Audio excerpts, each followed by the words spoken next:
வடசென்னை தொகுதி பாஜக வேட்பாளர் பால் கனகராஜ் தான் தேர்தலில் வெற்றி பெற்றால் ஓட்டேரி கால்வாய் சீரமைக்கும் பணியை உடனே மேற்கொள்வதாக வாக்குறுதி அளித்து வாக்கு சேகரித்தார். கூடுதல் விவரங்களோடு நமது செய்தியாளர் கார்த்திகேயன் இணைகிறார். வணக்கம் கார்த்திகேயன், விவரம். வணக்கம். சென்னை ஓட்டேரி மேம்பாலத்தில் பாரதிய ஜனதா கட்சி சார்பில் வடசென்னை வேட்பாளராக போட்டியிடும் வழக்கறிஞர் ஆசி பால் கனகராஜ் தீவிர வாக்கு சேகரிப்பில் ஈடுபட்டார். வடசென்னைக்கு உட்பட்ட ஓட்டேரி, நம்மாழ்வார்பேட்டை, ரெட்டித்தெரு, பாளையத்தெரு, கிணறு சாலை உள்ளிட்ட பல்வேறு பகுதியில் வழக்கறிஞர் ஆசி பால் கனகராஜ் தீவிர வாக்கு சேகரிப்பில் ஈடுபட்டார்.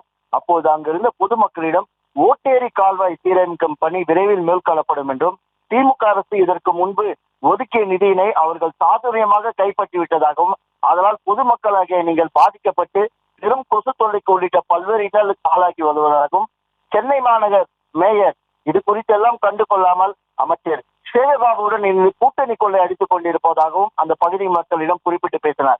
இதனைத் தொடர்ந்து மேலும் டெபாசிட் கூட நாங்கள் வாங்க மாட்டோம் என சொன்ன திமுக அரசு இந்த நாடாளுமன்ற தேர்தலில் மிகப்பெரிய தோல்வியை சந்திக்கும் என செய்தியாளர்கள் அளித்த பேட்டியில் அவர் கூறினார். விவரங்களுக்கு நன்றி கார்த்திகேயன். செய்திகளை உடனுக்குடனும் துல்லியமாகவும் தெரிந்து கொள்ள சப்ஸ்கிரைப் பண்ணுங்க.